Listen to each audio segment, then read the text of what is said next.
All right. Welcome, Dan. Man, great podcast today. That was a fun one. A little bit of bow hunting life therapy 101. No, this is 201. This is more than just an introductory podcast. This was in deep, wasn't it? Yeah, we did go deep on this one. We started subsurface talking about stalking, capitalizing on opportunities. That was all great. We got to recap my late season mule deer, which was awesome hunt. And then we got into a little bit deeper thinking, which was good. Yeah, growth as individuals is so important. And when you can use an outlet or a lifestyle like bow hunting to help you grow as a man or a woman, become a better person, become a more patient person, that's what it's all about. Passing down that legacy to our kids and helping them grow up to become, quality men and women, of whatever they're doing, school, jobs, for us for school, jobs, and into the future and passing our legacy. So it was a great, like you said at the end, it was a great therapy session. It really was. Yeah. Well, good. Well, we'll get into this podcast. We just want to thank a couple sponsors. So we want to thank Yeti. We really appreciate the support at Yeti. That cooler of mine, I've got a couple of them, but the cooler of mine, my main one, has been with me everywhere across the country. Had so many deer and elk in that thing getting chilled. It's just been an absolute workhorse. And so they just make quality stuff from their drinkware to their coolers. Dan, you mentioned their go boxes at the end, man, just great products. Yeah, the go boxes, I was talking about them earlier, of all the things that end up with me on a hunt, no matter what, no matter where I am, it's one of those darn go boxes. And then there's the 3 different sizes. I think there's more now, but the original set that I have is like a large, a medium, and a small one. And whether I'm packing in with horses or truck hunting, antelope hunting, whatever, for my odds and ends at the minimum, to my food box that I'm hanging in the tree for grizzlies, those darn things are always with me. And you take it for granted until you sit back and you think about it. So if you're a backcountry hunter, or any hunter for that matter, at least get yourself a Yeti Go Box if you don't have a Yeti cooler or some drinkware at the minimum. Yeah, soft side coolers. They've been with me all over the world. I bring so many Axis deer home and those things. So yeah, just so many great products. They've thought of it all. And you said it towards the end. Buy once or cry once, buy once. It's like buying quality products that just last for years, and that's been the case for Yeti for me. Yep. Quality product that's not going to wear out on you. Yep. So thanks to those guys for their support. Also, thanks to Goat Knives. So Travis and the crew over there, they've made us a promo code. Make sure you take advantage of this. LBH15, save 15% off their knives. I've been using them all year long. They're just quality knives. I love the replaceable blade knife, as I can just get through those deer and elk with a super sharp edge. So I've really enjoyed using those. Those are my go-to. But also having a fixed blade is sure nice too. Yeah, that chamois. I love. I'm kind of going back to a fixed blade guy. Let's not talk about broadheads, but like when it comes to knives, I love those, fixed one piece hardened steel knives that they don't lose an edge halfway through cutting up a deer or an elk. It's just nice to have. And then, of course, like you said too, with the Capra Hunter TI with the replaceable blades. That I love using for the fine detailed work for caping and whatnot. So it's a Goat Knives is a company. It's a small company that is built and designed and run by hunters that are like you and me. And so they get it. Travis, I mean, he gets it. Jake there, they get it. They get what we need. And it's just a quality product, small company, easy to work with, great customer service. So it's just a quality product. So yeah, if you haven't got a goat knife, or you need a gift for somebody, or you want to buy a gift for yourself and get yourself a new knife, use that LBH 15 and check out Goat Knives. You won't be sorry. Yeah, absolutely. Well, we've been playing catch up over at Eastman's. I know you've been writing articles, as I have as well. And so we got both the magazines, Eastman's Hunting Journal, Eastman's Bow Hunting Journal, subscriber stories, staff stories, everything we know about Western hunting started and still continues to run through those magazines. So yeah, make sure to check out those. What else do we have, Dan? Yeah, the collectives, of course, be on the lookout for new promos, new deals that we have on Eastmans.com, not only for TagHub and Elite membership, but the Elk and the Deer Collective. We're always adding new content to those courses every single year. Be on the lookout for probably around March or so of new content to be dropped in 2026 for the collectives. And then our podcast too, Eastman's Hunting Journals podcast. Check out Wingman. What else? Yeah, we just have a lot going on beyond the grid. We wrapped up our season. We got a ton of great content for 2026 to start dropping here.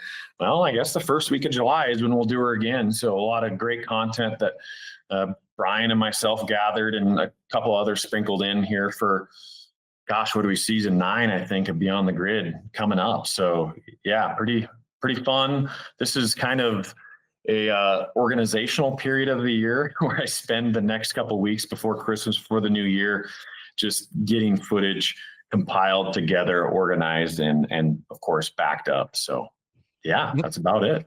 Yeah, I have all mine backed up and turned in here finally, so that feels pretty good. And yeah, it's going to be another great season of Beyond the Grid. I can't wait. So make sure you subscribe, check out our past videos, and we continue to release videos throughout the season as well. So you can see old episodes that maybe just played on TV that we released, or gear article or gear reviews and stuff of that nature. So make sure you subscribe. Don't miss anything from Beyond the Grid, Eastman's Hunting TV.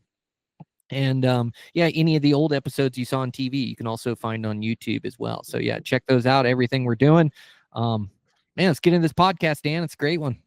Heck yeah, let's do it. Okay.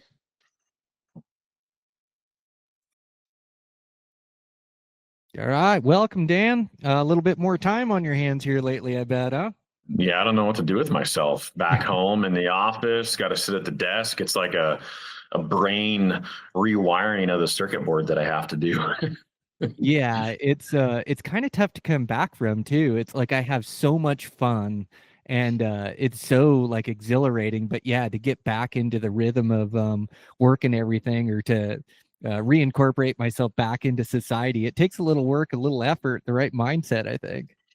Well, it does, because it's such a polar opposite schedule and lifestyle, right? From going to all this, physical work and early mornings and late nights and hiking hard, to sitting at a desk and, chugging away at writing, chugging away at video editing, podcast, whatever, back to busy office work. So yeah, it's just a big change. It usually takes me a few weeks to get back into the rhythm, but it's doable. Well, it does feel good. I am back to training full time. I got in some runs and some workouts during hunting season, but really it was 100% of my effort and mindset just to try to be successful bow hunting. And so I really don't beat myself up too much, but yeah, back on the trails, back running, back doing the Mountain Tough fitness, back dialing back in my nutrition a little bit. I did really good at the beginning of hunting season, and then went a little off the rails as we got later, a little too much sugar here and there. So cutting back and getting back to my normal diet. And then, yeah, good family time, and it's good. I'm glad there's a season for it, because if I tried to run that year round of that hunting every free moment, I think I'd run my life into the ditch. Like, I do hunt a bunch, but it's good it's in a season, and then I can kind of call it quits or get back to normal life is a good thing. Yeah, no, that's exactly it. It's funny about the diet thing too, because I'm not like a crazy health freak or anything, but I watch my sugar intake. I watch my refined and processed food intake. I don't really eat that stuff, but during hunting season, kind of anything goes. And, ultimately you're maintaining your energy and making sure your caloric intake is up. And the reality of it, sometimes, the meals on the go, bars and stuff, are super convenient and packed with a ton of energy. And so you're eating all the processed stuff, and you can still, there's healthy options, but yeah, it's funny too, because I have like all these foods that I eat during hunting season, and I don't touch them the rest of the year. Not only because health-wise, it's not like I'm eating complete trash, but just to keep the variety and keep the stuff good. You don't want to like wear out the palate either on the same crap month after month. So yeah, it's a balance, huh? Yeah, it's so true, man. Yeah, mine just kept getting like, it started off really good and really healthy, and then towards the end, you did not want to take a look at my backpacking items. I mean, there is some stuff in there where it's like I was starting to question myself. But yeah, you do need that. You do need that energy, and that quick sugar burns quick, and you don't have to feel quite so bad when you're just burning all those calories. But yeah, it's time to get things back inside the rails here, and get back to health, back to shooting every day, which is good. Getting this new bow all dialed in. So yeah, it feels good. Start working towards 26, and man, ended the season with the bang. I know I sent you that photo, but yeah, able to arrow a great late season high country buck, arrowed him above 9,000 feet, backpacked in solo. Just an amazing adventure to cap off the season, man. I've been looking forward to that hunt all year round, and I did one trip, and I think we talked about it on the last podcast a bit. And yeah, I went back, and then, the rut was starting to wane. They weren't quite as easy to find, but just had the place all to myself and some great bucks around there. And then just killed that giant frame buck, which was so thrilling, man. What a way to end the season. Nice. Heck yeah. No, congratulations. That's an awesome deer. And especially at this day and age and some of these, general units and whatnot, to find a mature deer is a feat in itself. And then let alone kill a buck that has a great frame like that. And then you have the epic adventure on top of it. So yeah, I can't wait to hear more about it. I know you were chasing that double handlebar cheater buck that you had your eye on from earlier in the season, but you weren't able to relocate him. And so you ended up coming across this buck. How did it all go down? Yeah, so I backpacked back in there, had good weather again. I had to bring the side-by-side and then chain up all four just to get to the trailhead. Got in there and set up my camp, started snowing and blowing, and it's constantly up at the top of the mountain, so it's fogged in. And this place, I'm just, this time of year, I'm always losing days to the fog where I can't glass. But got set up. I had to pack a hatchet in. This was part of my hunt plan, and then chop through the ice to be able to get my water so I didn't have to drop 1,000 feet. That worked great. There was like 2 inches of ice, cut out a nice square, able to get my water in there. So really, I was set up pretty cozy, and I had a bunch of days, and just started going to where this buck's rutting grounds were, the spots that I know where they'd rut, where there'd be deer. And the bucks just weren't quite paying as much attention with the does. They'd be around the does, but I saw like mature bucks hanging with each other, or maybe they'd be with the does. And this is right around like December 1st. So occasionally there'd be a buck with does, but there was a lot of does without a buck. And then some of the mature bucks would either be by themselves hanging close, or like a couple of them hanging together. And so I kind of went out to these spots where I was seeing the deer, and they had moved a bit. They weren't quite up on, I did see some up on top of that mountain where they were hanging way on the tippy top, but they had dropped down just a level from a bit of that snow, and then that real crunchy, icy snow on the north side. And so started searching around, and the money spot where I thought I'd catch them, where I'd seen some really good bucks in this rutting ground spot, the lights come on that morning, and I see a fox, and then that thing takes off at 100 miles an hour. And I look up the hill, and there's 2 mountain lions coming down. And so it was probably like a mom and her kit. And because I saw them like kissing on each other, and they were like about the same size. So I'm sure it's like a full grown kid or whatever. And so I had some other hunters in the area. They just weren't 2-legged. They were 4-legged. And so they had kind of ran those deer out of there. And so I ended up traveling further than I've ever gone, over into a different drainage, and started seeing quite a few deer, just like looking for that big sticker buck or a big shooter in and through there. And turned up like a couple on the edge that I think I would have made a play on later in the hunt, and just cruising back, and come into where all those deer from that high spot had gone, where those mountain lions were. And they were kind of on a face. It's like wild where you find these things at, man. It's like they rut in places for a reason, and you just can't glass this from any area. You have to be on it to see it. And as soon as I got on it, there was deer everywhere, where I pretty much just had to drop down to my knees and just start glassing around. And I was right there in the afternoon, and then spotted that giant frame buck. And gosh, he's got like 19 and 20 inch G2s. He's like 28 wide, 13-inch G4s, eye guards, heavy, like just had a frame on him. And it instantly put my eyes on that one. I knew he wasn't the sticker buck, but he's like, man, that is a good shooter buck. And he was just hanging about 100 yards away from the does, just kind of feeding, not really rutting or anything, wide open, but used that undulation to just like make a move on him with a good wind and just put myself inside bow range and just put a perfect arrow on that buck to close the season. Great execution, perfect arrow, and nailed him, and then saw him spinning around kind of a little bit confused, not knowing where to go, and I could just see that blood just pumping out. And so yeah, he died right. He laid down, died right in front of me within about 15 seconds or so, and just pumped, just walked up, and he just kept getting bigger as I walked up, and had that giant frame on him, and like just a good one, man. And so yeah, I enjoyed the night of processing them, and then, you know, I'm solo in there, and I had to load them up in the backpack. Now I could have drove around and packed them out the bottom all downhill, but it was kind of like supposed to snow a bunch. I'd seen those mountain lions in there. I didn't want them to get to the meat. And so I just thought, well, I'm just going to pack them back to camp. I got to climb a little bit with them. It shouldn't be too bad.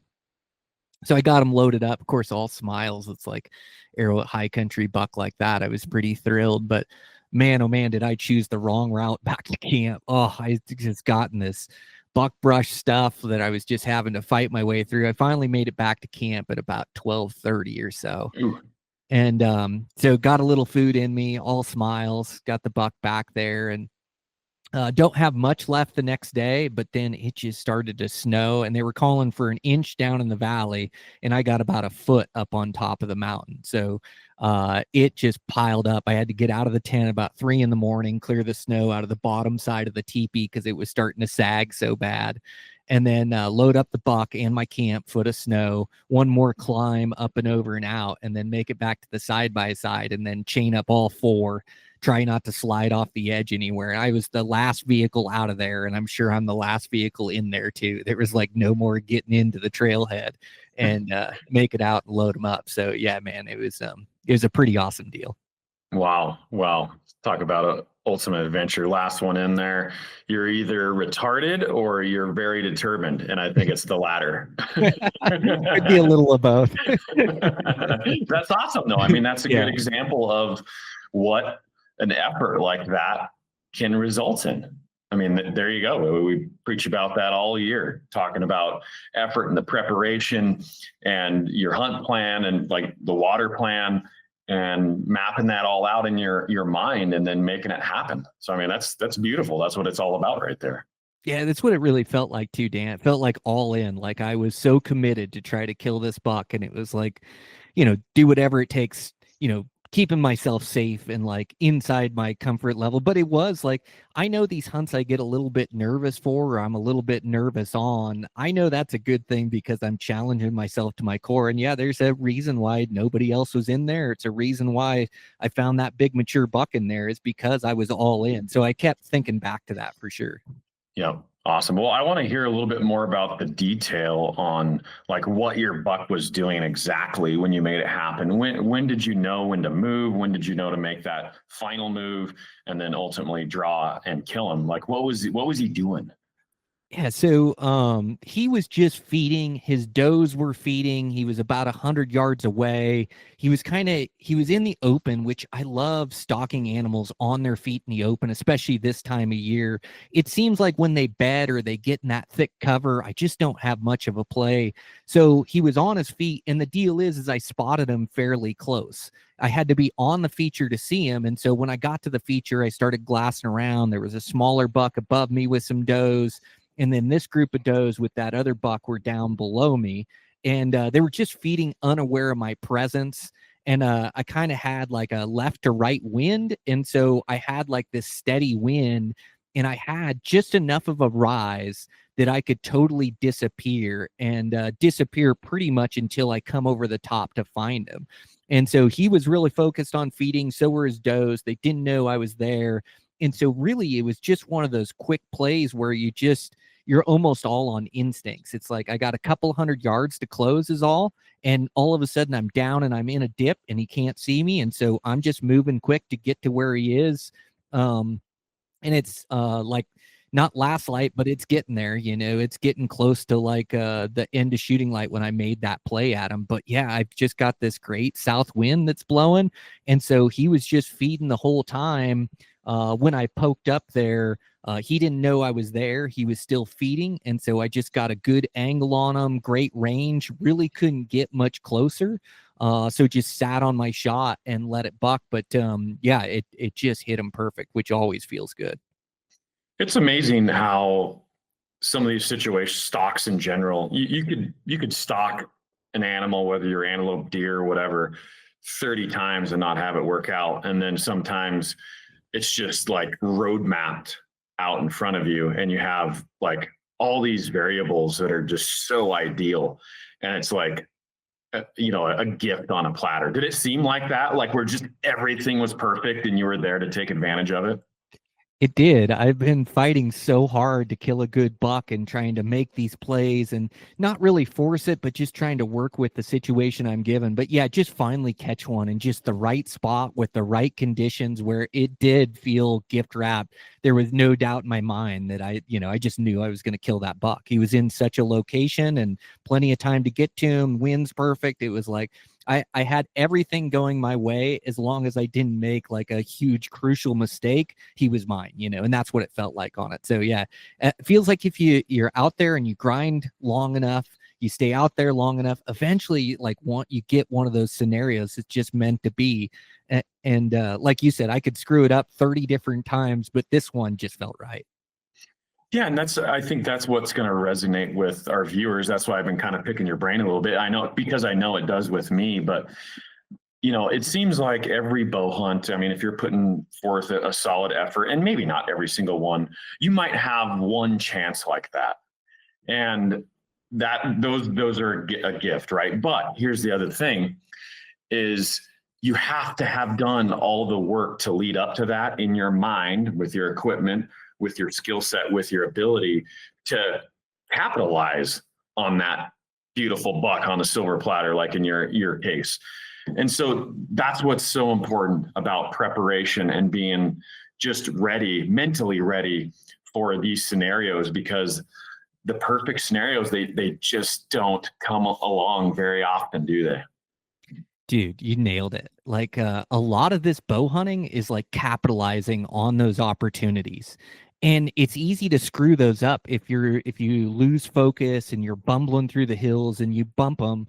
If they see you before you see them, all of a sudden this perfect silver platter opportunity you blow because you lost focus there, or you weren't glassing in front of you when you should have been, or you get in and you miss the shot or take too long of a shot that's outside your comfort level, or there's like a million different ways. But I think like the really good bow hunters, you get good at really capitalizing when you get these opportunities. And a lot of it is in the preparation. That's what gives me confidence.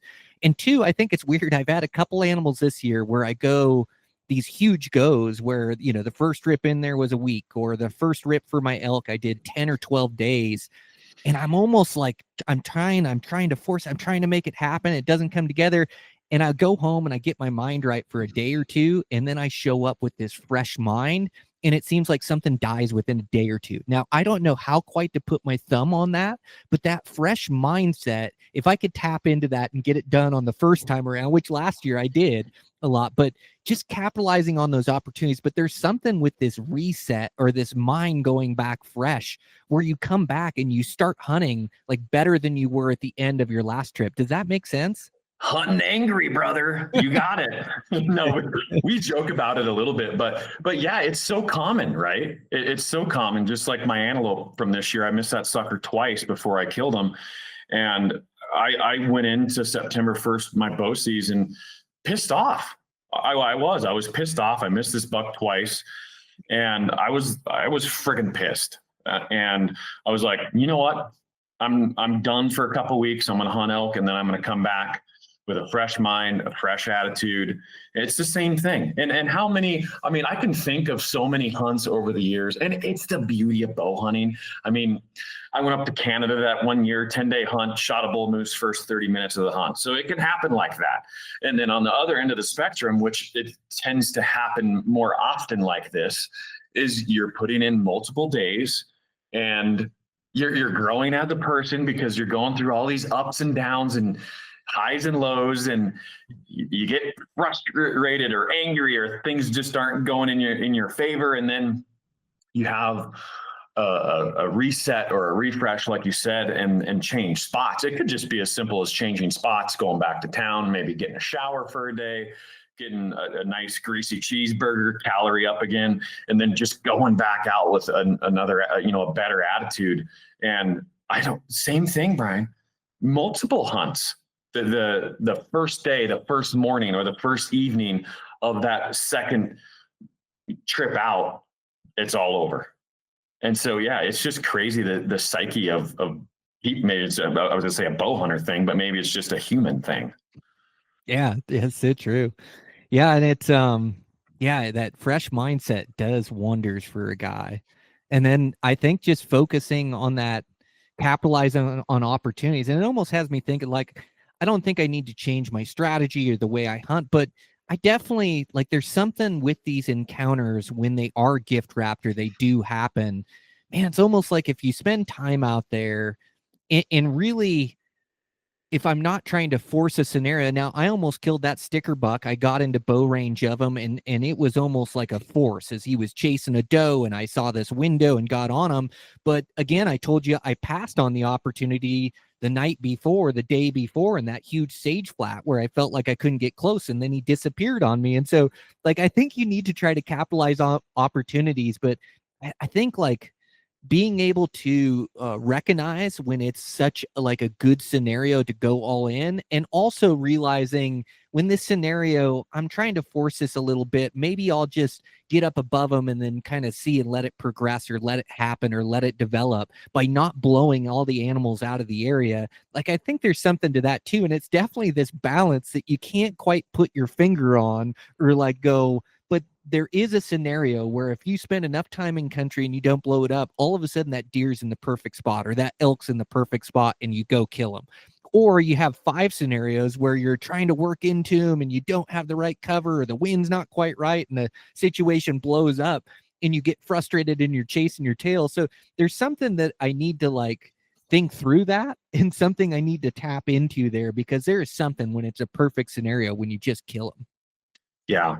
There's a fine line between being a calculated bow hunter and an aggressive bow hunter. And you want to be both. You want to, have that mix in there, because like you said, if there's a percentage of 50-50 chance that you're going to have to kill that buck or bull, and, go in there and do it, but be calculated about it. You don't want to be reckless. And this is, like you said, it's so tough to articulate. And this is one of the sections that we added to the Elk Collective, and the Deer Collective also has it, but it's called the breakdown. And we go through and talk about scenarios, right? Because this is the only way to wire your brain to be becoming better at this. And that's firsthand experience. That's learning the feel over the years. That's failing over the years and learning from your mistakes. That's being successful and then taking away, what did I do right? Why did this come together? And so we tried to, like, condense it and, like, just really lower that learning curve, so it's just much easier through the collective. So that's one powerful tool with the Elk and Deer Collectives, is a breakdown where we go through and we narrate these specific situations and why are we making the decisions that we're making when we're out there hunting and filming. And so it's the ultimate piece, the final piece to the grand equation is that final stock, the moment of truth, where everything comes together. It's just so hard to master, which is why we love bow hunting, right? But we're always learning too, and we're failing too, with stocks. That's normal. That's part of it. You tend, once you get some years under your belt, you tend to probably fail a little bit less than you did with early in your career with less experience, which is also the goal. You got to be a good student. If you're not a good student and you're not mentally sharp, then you're probably not going to grow as much. And so it's a very, it's a lifestyle, right? The life of a bow hunter. Let's bring this full circle here. This is what it's all about. Dude, you're so right. Yeah, growth of a bow hunter. It's wild. There's like no ceiling to how good you can get. And it's easy when you have these successes to sit back and go, yeah, I got this figured out, right? And we both know we're good bow hunters, but there's no limit to how good we can get. And so, we talk about taking notes on a hunt. I didn't do a good job this year of taking notes, but I'm going to sit down the next 2 weeks and I'm going to try to journal every night and just talk about my season, talk about what I did right, what I did wrong, like some of these thoughts that I'm working through where I can really take it to this tangible improvement. Because dude, there's nothing like finding a giant buck like that or finding a giant bull and you would do anything in the world to kill him. Well, anything in the world to kill him is working all year long, preparing yourself for those moments to where you're at your very best and you're clutch in those moments, practicing your shooting, practicing your skill set, being in good shape, like all those things that I do year round. And it's just, it was such a grind of a season, and harvesting that great buck to end it, it has me wanting to work harder, wanting to be better, and wanting to improve. And so I'm going to sit down the next couple weeks and really journal my thoughts on this, really try to make like some clear steps of improvement, what I can do to be ready for next year, because it's such a magical time and it's so fun to be out there. But I tell you, when you see one of those 360 bulls or you see one of those 180-inch mule deer or bigger, that double sticker buck was a great buck. It's like you just do anything to be at your very best. So I'm going to try to take that energy and really work through that in my off season, like I do every year. But I think I can be better, and I want to be better when I do find those critters. So yeah, man, it's like encouraging and really motivating, and just has me excited for like this next year coming up. Yeah, and that's exactly what growth is, right? As a bow hunter, and then even applying that to everyday life, and kind of going back to being whatever it is after a first run at something, and you end with a bad attitude or you got beat down and you're like, son of a gun, and you just go home for a refresher and just step away and then come back. Like, apply that to everyday life too, right? And that's going to make you a better employee, a better husband, a better father. It teaches us patience. It's built a character building experience, a character building moment, and on these hunts. And so, yeah, all these little things, right? Like what you're saying, reflecting about our past season, and not only just on maybe animal behavior or what you did right and what you did wrong, but the mental psyche behind it too, reflecting on that. That's in my opinion, that's the difference between like an A, B student and a D or an F student, or let's say a C or a D, average or whatever. You're maybe not putting forth a bunch of effort, and just like anything in life, you don't put forth the effort, you're going to get little return out of it. So it's the same thing. You put forth the effort, you invest the time, you invest the mental growth behind it too, and you're only going to get better. Yeah, that's really well put, Dan. And I think sometimes like I have the successful equation and find like I have an epic year after year, and it's easy to just do the same thing or almost the status quo.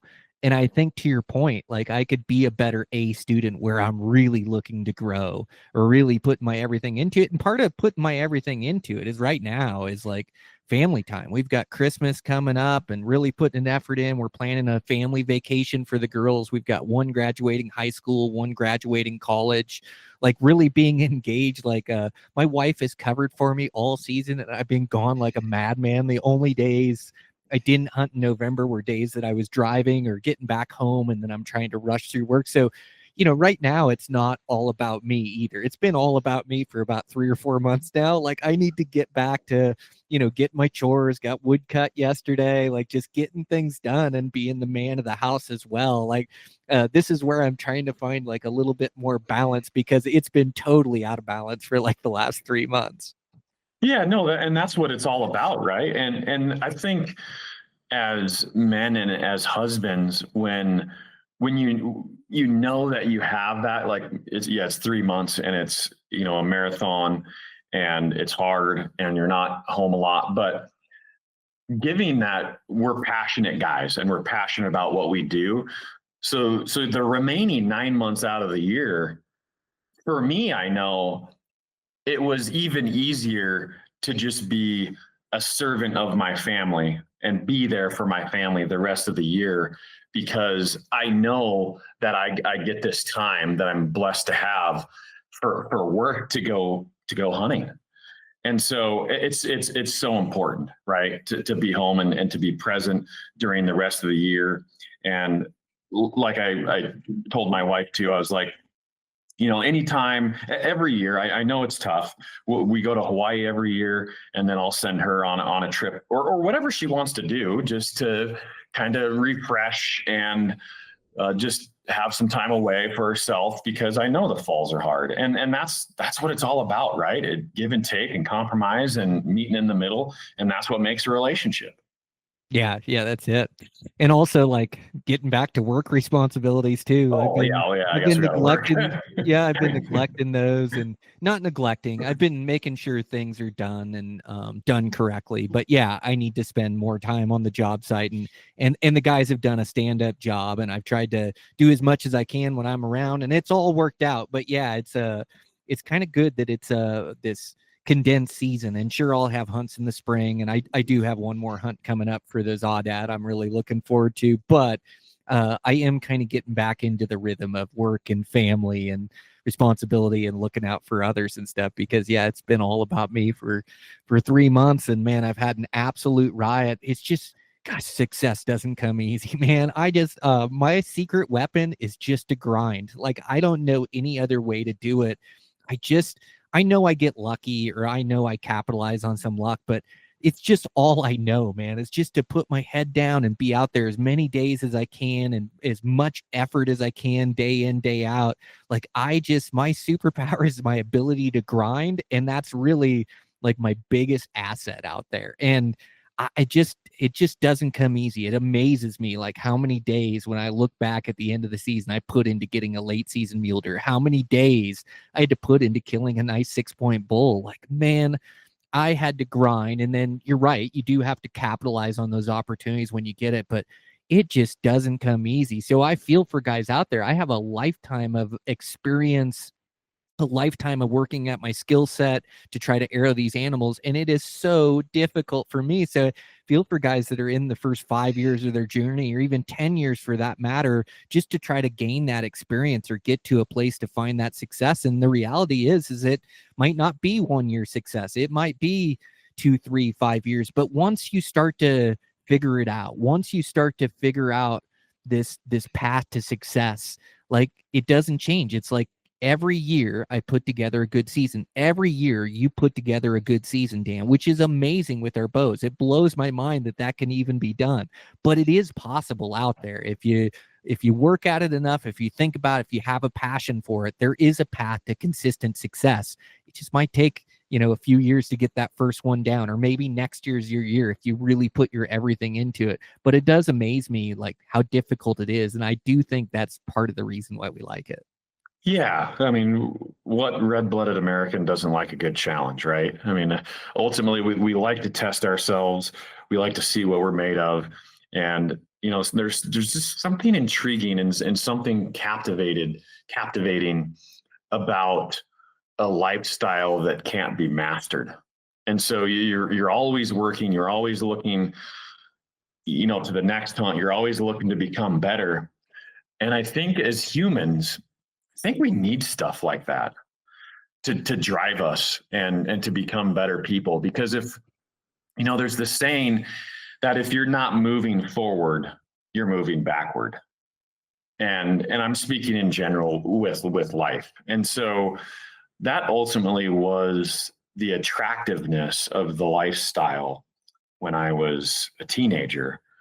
Was, it's so difficult. It's the most difficult means of take when it comes to hunting big game. And I went through my phases as a kid, from fishing to duck hunting. I was a waterfowl freak there in my early teenage years, but it got too boring for me. Like I still love watching like a good clean kill and watching that duck or goose fall from the sky. I mean, it's great, but it became too easy. And I still enjoy those types of hunts for sure. They're more of a social experience, right? Like if you're going out with your buddies and you're eating good food.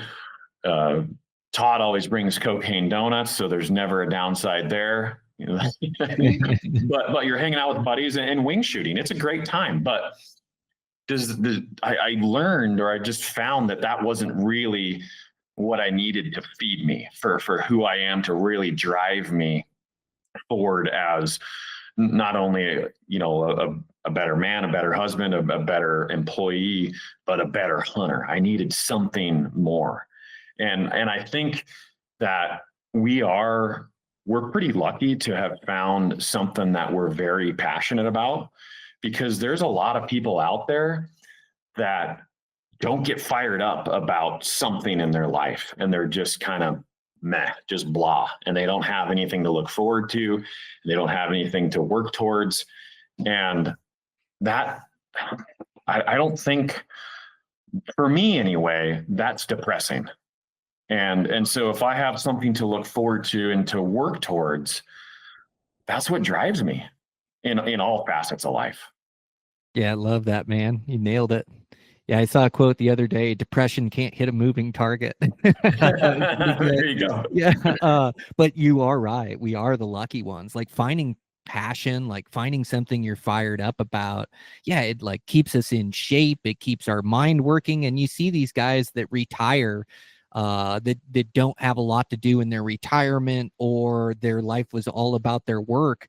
And you see they deplete pretty quick. Or just look how fast like middle-aged guys like age, and all of a sudden they're not excited about anything or fired up about anything. They let their bodies go and age, and pretty soon they're complaining that their knees hurt, joints hurt, and they're, you know, all they're doing is watching Netflix and eating too much. And it's like, man, that is not what life is supposed to be. And I don't care what it is, whether it's bow hunting for us guys, but whatever it is, it's like, man, search hard to find your passion in life, something that fires you up, something that makes you want to become better at it. Because really, that's the key to our success with family, with business, with money, with all that stuff. It all comes back to having this love of bow hunting I want to be better at.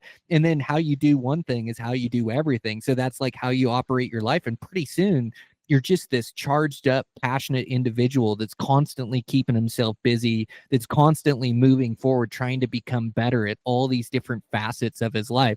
And that's a real fulfilling life to live, I think, you know, and to be where I'm at right now and still so fired up about it, so fired up about everything that I'm doing.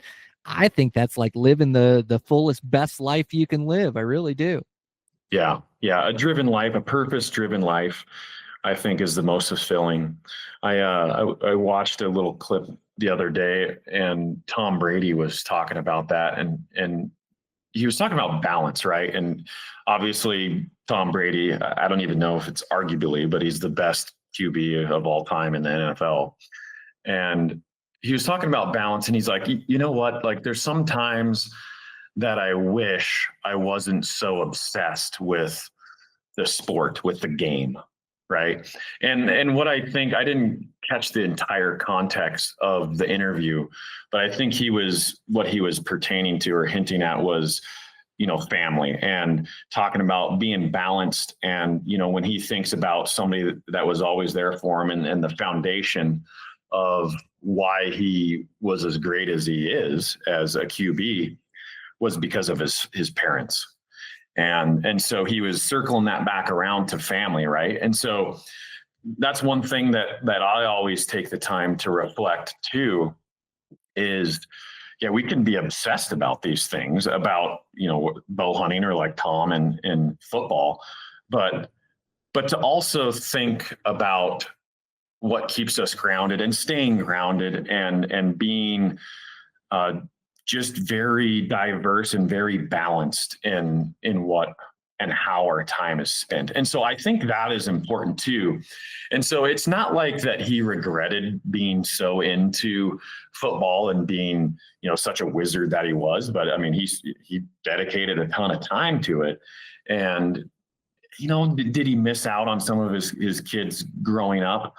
Probably a little bit. I mean, football season, if you're going to the Super Bowl, it's a solid 6 months of work, but you have 6 months off too, to be with the family. And so I guess you got to find what works for you. But listening to that and really like letting that soak in and thinking about that. And it's like, okay, am I overly obsessed and overly driven? And so it keeps me grounded. If we can at least have those thoughts and have those conversations, I think that's healthy. And that ultimately is what will keep us grounded and keep our passion and obsession for the lifestyle of bow hunting healthy as well. Yeah, there's something to what you're saying, Dan.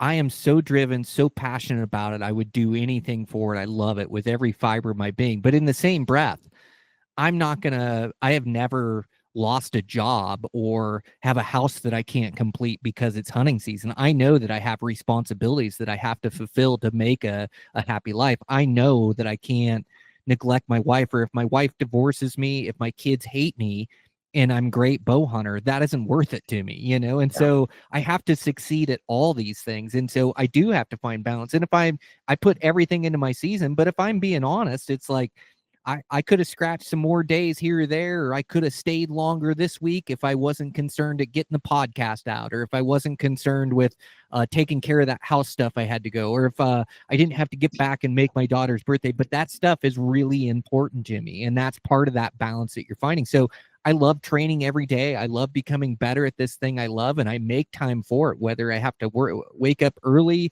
stay up late, run with my headlamp. I make it happen, but I make it happen around this time with my family, around my time at work. So yeah, there is, like, it may not seem like it sometimes because I'm hunting all the time, but there is balance to my life. And a lot of the balance to my family life are those off months, like I'm talking about right now, is like being present with my family, laughing and joking around and making sure I'm there for dinner every night and trying to make up a little lost ground. But you're right. It's like, I do think you want to succeed at all these things in life to make for a fulfilling life. It isn't enough just to be great at bow hunting. Like, I want to be great at business. I want to have a nice household. I want to have a family that loves me, that I spend time with. I want my kids to grow up with a dad and a great role model out there. So yeah, it is like trying to find this balance between all those things and this thing that we really love. Well, we really love all of it, but it is trying to find that balance. So you're on to something there. Yeah, it's just, once again, things that I think about after a hunting season and, applying it to my life, and really, you reflect on how the fall went or whatever and how home life was. And yeah, I think it's healthy to have those thoughts and even conversations like that with your spouse or a counselor or whatever, because as long as you're talking about it, that means things are not going to get stale. They're not going to get missed. They're not going to get neglected. And ultimately, that is not healthy in itself. So at least talking about it with a spouse or with a counselor, I think, is very helpful. I know it has been for me anyway. Yeah.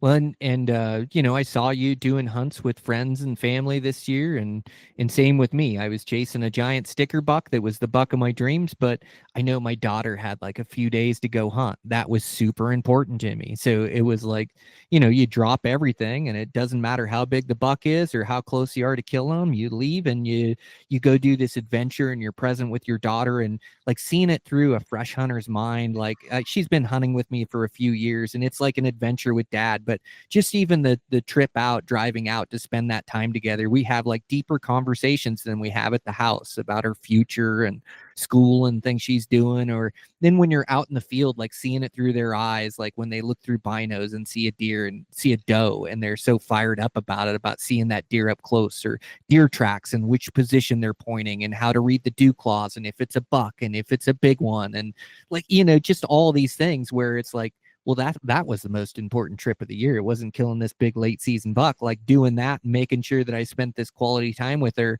Like you just don't get these years back, and that's really important. And I know she's busy with friends and volleyball and speech and drama and all the things that she's doing, but she made time to go do this adventure with Dad. And so I need to make sure I'm there and make sure I'm present. So yeah, a lot of those things, like there is balance in our season for sure. Hunting with my dad this year, he's 67, still in great shape and going. And I had different tags in different states, and I was bow hunt like a madman, but I made sure that I got the wall tent. I got out there with Dad, and he shot a buck, and we spent that time together, hanging out together. We worked so much together, but that quality time. We went out fishing yesterday and down the river, and so like those relationships are really important to me, to make sure that I get those in, no matter how busy I am. Those are the most important trips. So yeah, that's part of the balance of my season for sure.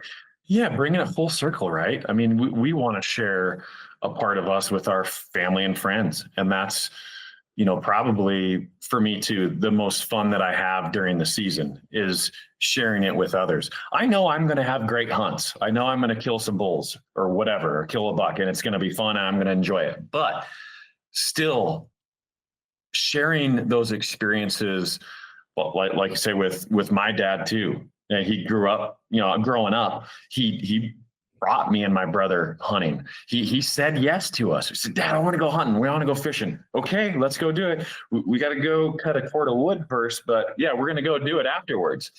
And so sharing that, like, and thinking back to that and being the nostalgic person that I am, I think that's why it's the hunts that I look forward to the most every year is with friends and family. And same thing this year with my stepson, Blake. He finally drew a bull elk tag, and I took him rifle hunting, and we struggled a little bit and we had to work for it, and ultimately called a bull into 30 yards, and he plugged that sucker with his rifle, and I filmed right over his shoulder, and the look on his face when he turned around after he shot his first 6x6. It doesn't get any better than that, man. That's what it's all about. And I think that's what makes hunting and bow hunting in general, the lifestyle, makes it so beautiful, is because it comes full circle, and we can share that with friends and family, and that legacy and that tradition that Dad did can live on, because I know that's how it was for me growing up. Mm-hmm. Yeah, nailed it for sure. That was sure a nice bull Blake shot. Yeah, that was cool to see, man. Nice 6-point bull, and shot him in bow range with that rifle. That had to be pretty thrilling. That's good stuff. Yeah, and also sharing it with friends as well. It's family and friends really at the end of this life are what mean the most. And you just want to be careful that you're not being too greedy with your time or with your adventures. I know, like, some of my funnest hunts this year were definitely with family, but also with buddies as well, as I love sharing hunts with buddies. Just the laughter and getting them encounters and stalks on great animals, working hard. Sometimes we split up, hunt different directions. Sometimes we just camp together, and then sometimes we'll hunt together and cover the hills together. But I want to make sure that I'm being a good friend. Like, to have good friends, you also have to be a good friend. And those relationships mean a lot to me as well. And so, yeah, I was stoked. Like, not only was it a good year for me, but it was a good year for my buddies, a good year for my family. And I was able to spread myself out and make sure I made those hunts go. And so I think it's important when you're planning your season too, is to make sure you're planning for others and sharing that knowledge. And because hunting can have it can be a hard entry, like high bar to entry to get into. And so that mentorship to other people, is sharing your knowledge, sharing what you know with them, I think is really important to passing things on. Oh, it totally is. It totally is, especially if, we care about the lifestyle. And if we can shape and mold new hunters, if you're grounded ethically and morally, if we can shape new hunters to view things hunting, similar to how we are, I mean, that's what it's all about. And our love for wildlife, and our love for conservation, and our love for, a specific style. Maybe it's bow hunting or muzzleloader hunting or whatever, but for us, it's bow hunting. But to share that and to pass on that legacy, honestly, Brian, that's probably a driving factor in why I do it now as a dad. And, I want to make my son proud. Dean, he's going to be 5 next week. And, that's what I think about is, someday when, I'm dead and gone and Dean can look back, and Blake, my stepson, and be like, man, Dad was pretty cool. He spent some time with us. He really showed us the way. He had a lot of excitement and passion. Like, I appreciate that. And that's all it is. That's all it is. Maybe that's all that I think about that I'm working towards. Because other than that, I mean, what else do you have going to the grave? You have memories is what you really have with your kids. But if you can pass something on and just leave a little bit behind, that is what it's all about, especially when you have, friends and family that cherish that. Yeah. Yeah. I think those are the most important. And then also just the mentorship, like the guys we have listening to this podcast or following on social media as well. There's a lot of young men out there that are finding their passion for it and trying to give them advice that pertains to them, and trying to motivate and carry on this lifestyle we love, because it's given me so much throughout life that sharing that passion and watching other guys get that spark and putting their everything into bow hunting and finding their passion, being better family men, providing for their home, like means a lot too. I think as young men, having those mentors is important. And so I don't take that lightly as well. And there's so much negativity about social media or about putting out hunting content. Sometimes can, you get in, put in a negative light that you're ruining it or something, but it's like, man, I think I'm helping a lot of young men out there. And I'm hearing from a lot of young men that got their first deer, that arrowed a good bull, that worked their butt off and accomplished it. And man, I'm happy for those guys. So yeah, I think passing that knowledge down, that stuff that we've learned through those hard knocks, has just given us so much. So I think that's important as well. It's not quite like family and friends. It's the next reach out, but I do think it's important. Absolutely. That's a big reason why we do it, right? It's about the next generation. It really is. Yeah, boy, and they'll be better than we are. They get to learn from guys. There's so much more knowledge out there. It's the information day and age, and we got a lot of good experiences coming up, and have crafted ourselves into good bow hunters. But some of these guys that get to cut the learning curve even quicker. There's some real killers, like some real good up and comers that are coming through that we see in the magazine and that I hear from on the podcast and stuff. I'm always impressed that next generation.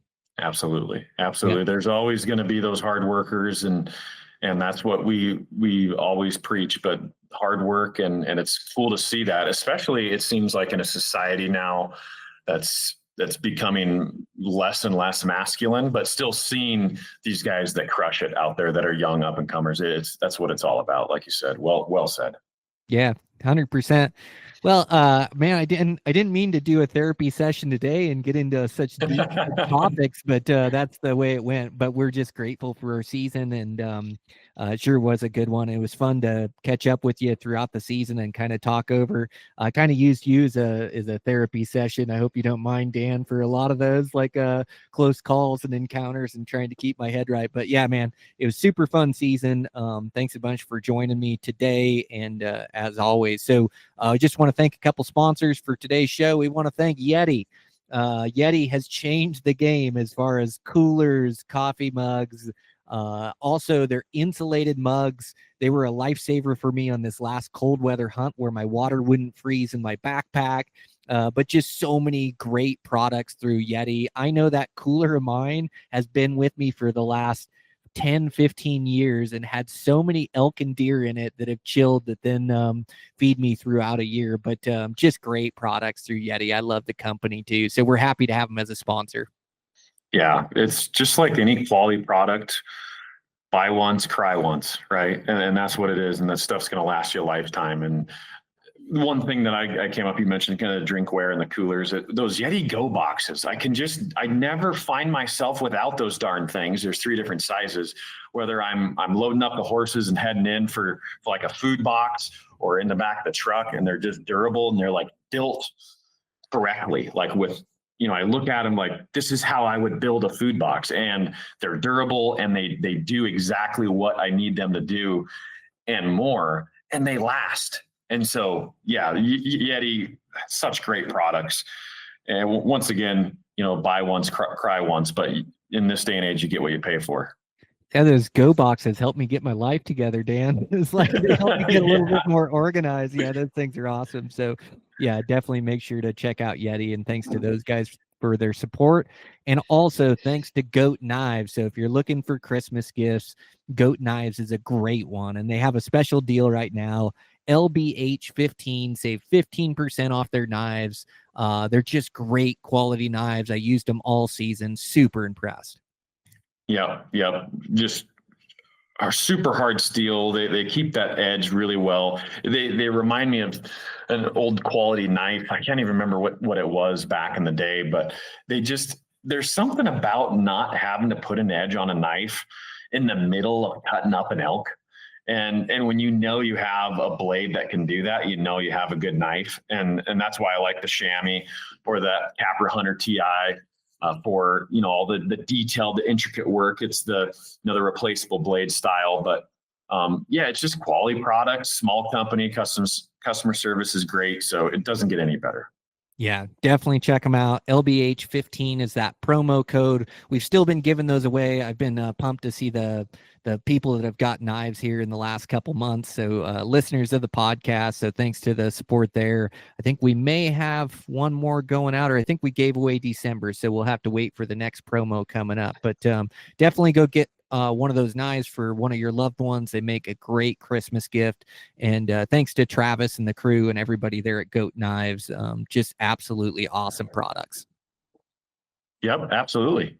Cool. Well, yeah. All right. That's a podcast, Dan. Thanks a bunch, man. Appreciate you. Yeah, absolutely.